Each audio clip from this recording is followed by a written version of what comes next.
सुदर्शन वाल्मीकि समाज के सभी महानुभाव, आज इस सम्मेलन में उपस्थित हुए सभी दोस्तों, भाइयों और बहनों,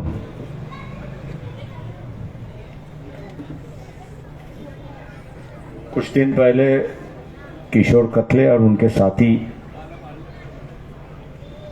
रवि भवन में मिलने आए थे।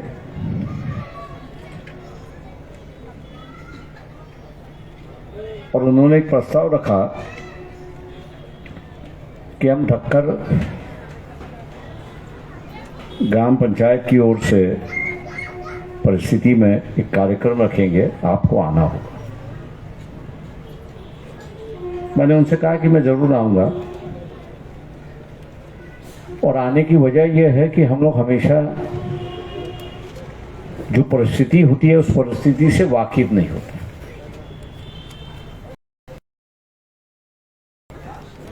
और परिस्थिति से वाकिफ ना होने की वजह से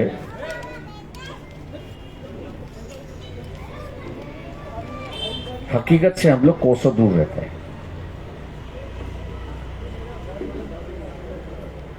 कई लोगों को जानकारी होगी कि चर्चा उस वक्त शुरुआत हुई बूटा सिंह और मकवाना दोनों के बीच में कि हम लोग ने समाज के लिए कुछ तो भी करना चाहिए।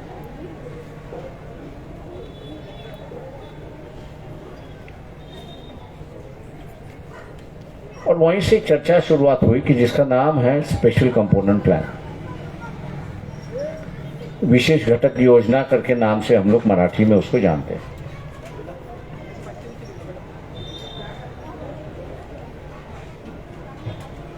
ये जो विशेष घटक योजना बनाने के पीछे का जो मकसद था हम लोग का,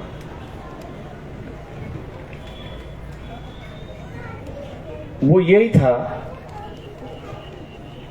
कि समाज का व्यक्ति हो, समाज का नेता हो,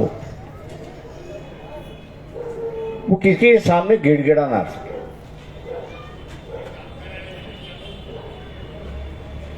क्योंकि आज हम लोग किसी के पास भी जाते हैं तो हमको ये चाहिए वो चाहिए, ऐसी बातें हम लोग करते रहते हैं। तो इससे छुटकारा होना चाहिए। और फिर उस वक्त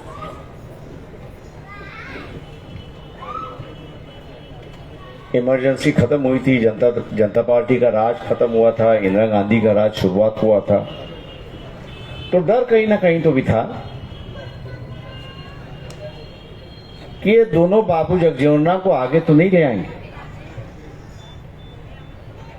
और इसी डर का जो है वो हम लोग ने फायदा उठाकर कहा कि आप कांग्रेस में इसको रख दीजिए कि इसको मंजूर नहीं होगा तो ये लोग दोबारा बाबू जगजीवनराम के साथ में जाएंगे।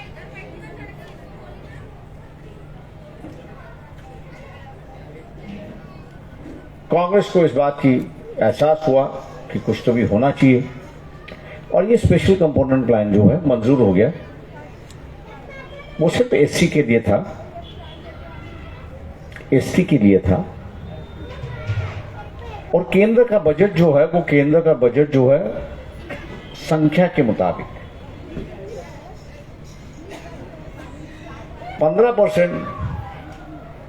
15% अगर शेड्यूल कास्ट की पॉपुलेशन है तो 15% बजट का इन पर खर्च होगा।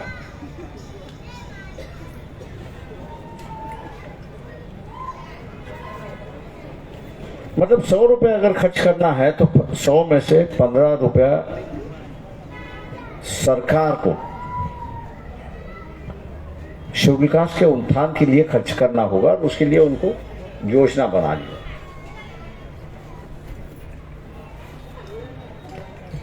उसके बाद में ये चर्चा हुई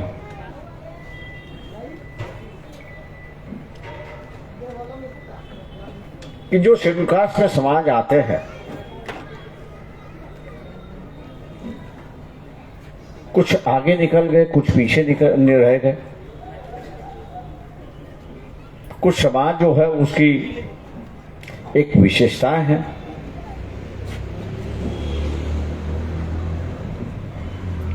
और इसी विशेषताएं को लेकर बजट की योजना बननी चाहिए।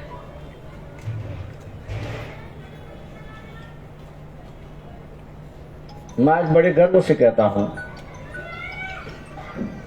कि उस वक्त की जो हमारी चर्चा थी 82-84 की, आज वो सिर्फ केंद्र में उस वक्त थी, अब राज्य में भी आ चुकी। हम लोगों से वाकियात होना है, उससे जुड़ना है। और जिस दिन हम लोग इसकी जानकारी हासिल करेंगे, जिस दिन हम लोग इसकी जानकारी हासिल करेंगे, उस दिन मैं मान के चलता हूं कि हम लोग अपना ही रास्ता बनाकर अपना ही उत्थान करना शुरुआत करेंगे। किसी के पास जाने की जरूरत नहीं है। योजना बन चुकी, पैसा आ चुका, लेकिन खर्च करने के लिए कोई आगे नहीं आ रहा।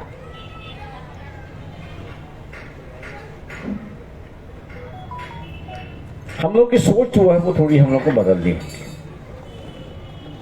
हम लोग का तरीका जो है वो हम लोग को बदलना होगा। हम लोग आंदोलन क्यों करते हैं? कुछ मिलना चाहिए इसके लिए। लेकिन जब मिल चुका है तो उसके बाद में क्या? तो उसके अमल पर हम लोग ने सोच लेना चाहिए। और हम लोग का तौर तरीका जो है वो अमल करने के लिए जो जो जरूरी है वो हमको करना होगा। और ऐसे ही अगर हम लोग बढ़ते रहेंगे तो मैं मान के चलता हूं, क्योंकि सुदर्शन वाल्मीकि समाज के लिए केंद्र सरकार हो, राज्य सरकार हो, इनका शेड्यूल कास्ट के अंदर अलग से बजट है, अलग से हेड है। चमारों के लिए हो, बौद्ध के लिए हो, ढोर हो, वहां पर हो, उनका एक हेड है, वो सभी इकट्ठा है। लेकिन सुदर्शन वाल्मीकि समाज जो है उसका एक अलग से हेड बनाया गया और कहा दिया है कि इसमें से 4% जो है, 15% में से 4% जो है वो इन पर खर्च किया जाए। अगर महाराष्ट्र सरकार का हम लोग अगर बजट देखते हैं तो महाराष्ट्र सरकार का बजट जो है करीब करीब 2.5 लाख करोड़ का है। अगर ये 2.5 लाख करोड़ में से आप 12.5% हम लोग यहां हैं तो वैसे ही 24,000 करोड़ हो गए। आप 4% उसमें से निकाल लीजिए और पूछ लीजिए कि कितना है। लेकिन ना इस्तेमाल हुआ तो ये पैसा, जिसको अंग्रेजी में हम लोग कहते हैं कि लैप्स, या कहीं और जा सकता है, वैसे नहीं है। ये हर साल बढ़ता जाएगा। मतलब मान लो इस साल अगर खर्च नहीं होगा तो वो अगले साल के खर्च के अंदर डाला जाएगा, लेकिन और कहीं जगह नहीं जाएगा। लेकिन इसका फायदा उठाने के लिए बहुत कम लोग आगे आते हैं। मैं जानता हूं कि अधिकारी वर्ग हम लोगों के साथ में नहीं है। वो यही कहता है कि इसको मुफ्त में मिल रहा है, इसलिए वो उम्मीद करता है, लालच भी हम लोग को देता है कि अब मैं सैंक्शन करता हूं, 50% आप लो, 50% मुझे दे दो।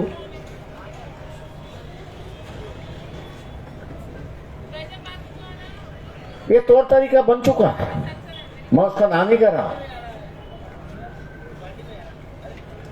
लेकिन अगर हम लोग डटते रहे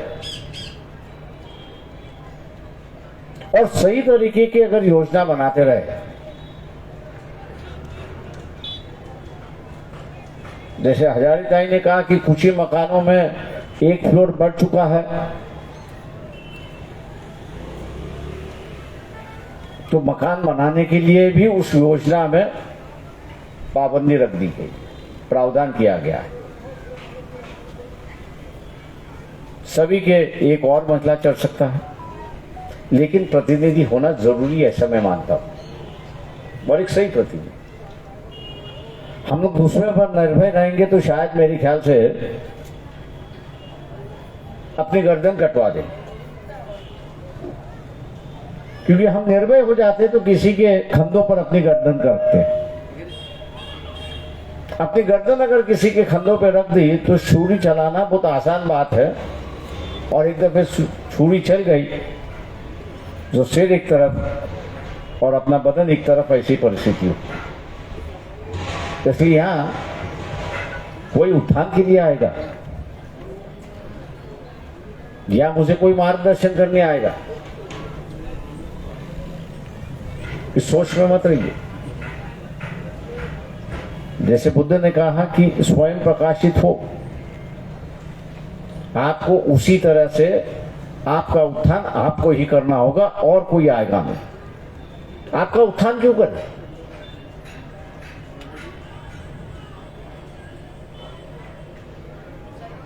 कौन अपने पैरों पर कुल्हाड़ी मारेगा?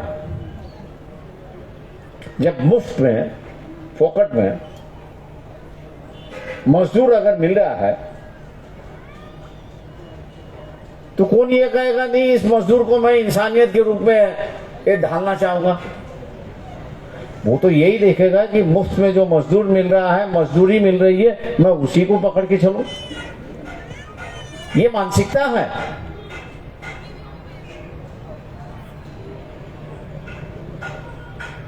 इस देश का, समाज का व्यवहार है। उस समाज की व्यवस्था को आपको तोड़ना होगा, इस समाज के सोच को आपको तोड़ना होगा, कहना होगा कि मैं इंसान हूं और मैं अपनी इंसानियत की तरह अपनी जिंदगी गुजारूंगा। और उसी इंसानियत की जिंदगी गुजारने के लिए अपने पैरों पर खड़ा होना हो। जो लोग पढ़े लिखे हैं मैं उनसे आग्रह करता हूं,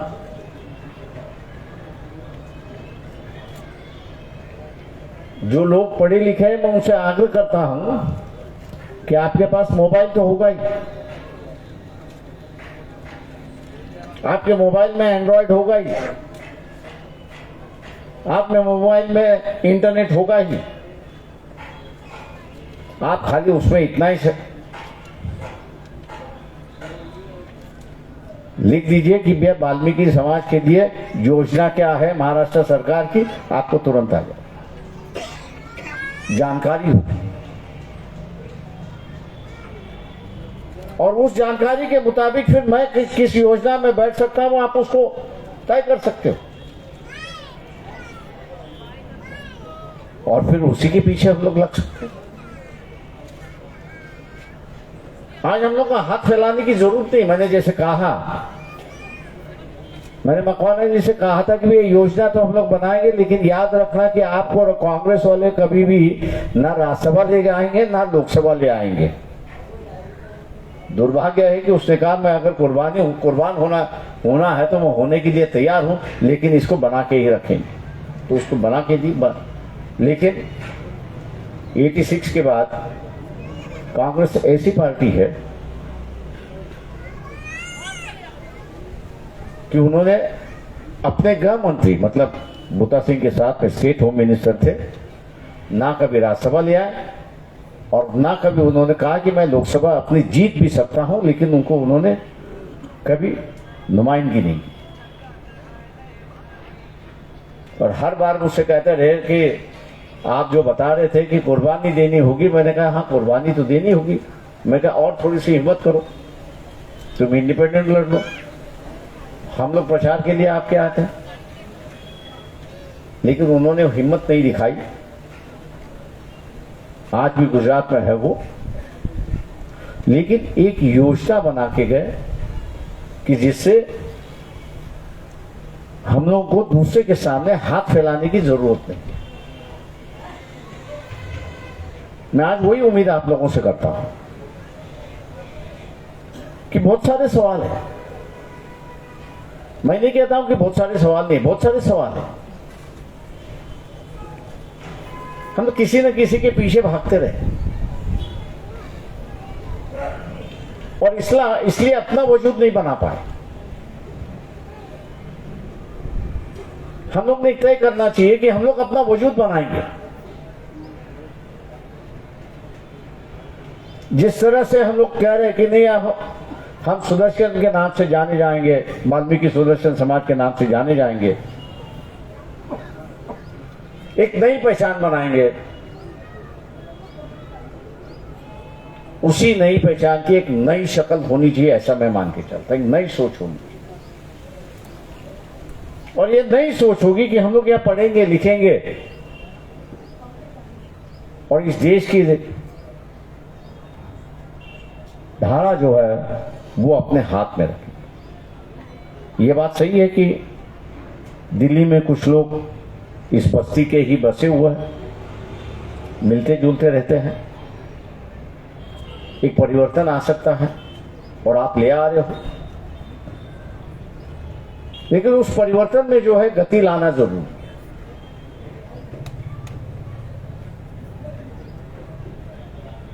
आज ये काफी बड़ी पैमाने पर प्रचार किया जाता है, यार भैया डिग्री लेने के बाद तो नौकरियां नहीं मिलती, फिर क्यों पढ़े।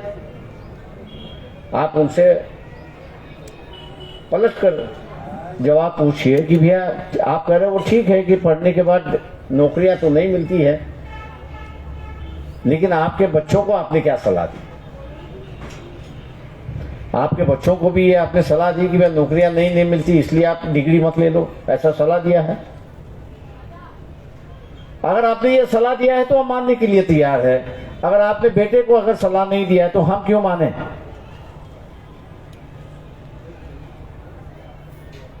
पढ़ना लिखना डिग्री मिलना, इसका मतलब यह है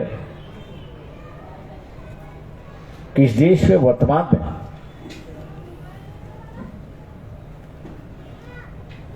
और आने वाले युग में कैसा होगा, क्या होगा, मैं सुरक्षित होगा नहीं होगा, इसकी जानकारी मिलती है हम लोग को। डिग्री से नौकरियां मिलती है, ये बात सही है कि हम लोग की आर्थिक परिस्थिति उससे बदल जाए, लेकिन साथ साथ अपने आप को महफूज रखना, सुरक्षित रखना, ये भी अपनी एक जिम्मेदारी है। अगर परिस्थितियों से हम लोग वाकिफ नहीं हुए, परिस्थिति की अगर जानकारी हमको नहीं हुई,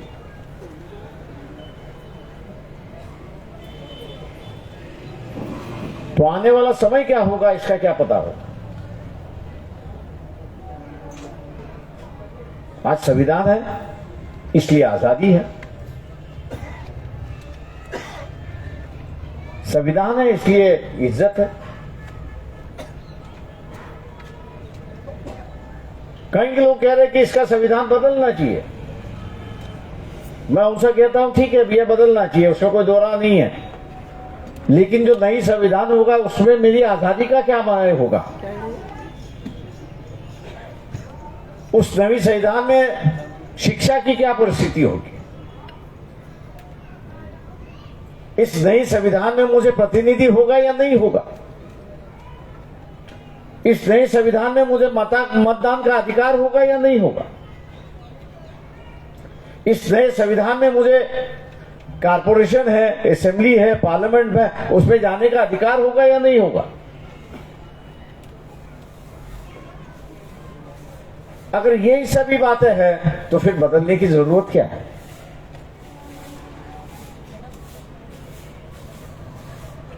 हम लोग जब तक अपने अधिकार बरकरार रखने की और उनकी हिफाजत करने की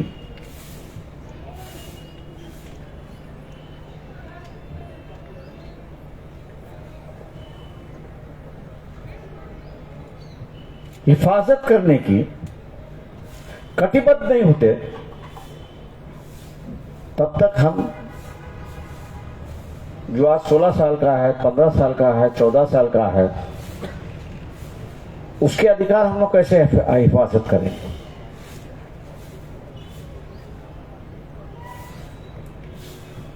व्यवस्था के अंदर परिवर्तन आया,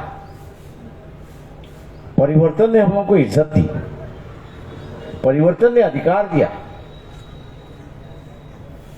आज यही परिवर्तन जो है हमारे बाद में जो पीढ़ियां हैं उनको वैसे की वैसे मिलनी चाहिए। बदलाव की जब बात आती है तो मैं हमेशा कहता हूं कि बदलाव क्या होगा, ये पहला सवाल हम लोगों ने करना चाहिए। बदलाव के अंदर अधिकार की महफूज होती है तो उसको बदलना मैं समाज व्यवस्था के लिए हित का मानता हूं, लेकिन अधिकार अगर महफूज नहीं है तो वो बदल गलत है, समाज के खिलाफ है और आने वाली नस्लें जो है उनके खिलाफ है। आज हम लोग की जो जिम्मेदारी है वो आने वाले नस्लों की अधिकार बरकरार रखने की, ये हम लोग की एक जिंदगी का मकसद है, ये मानना जरूरी है। और इसलिए इन बस्तियों में कोई आना चाहता, कोई नहीं आना चाहता। जिसका लगन है वो आते हैं, जिसका लगन नहीं है वो नहीं आते। मैं कहा इस बात को हम लोग ने जो है काफी महत्व नहीं देना चाहिए। मैं हमेशा कहता हूं कि संविधान ने हमको अपना दिल का राजा बना दिया। इस संविधान ने हमको दिल का राजा बना दिया है, तो हम अपना दिल जो है किसी के पास कैद क्यों रखें, किसी के इशारे पर क्यों चलें, किसी को अच्छा लगे इसलिए क्यों चले।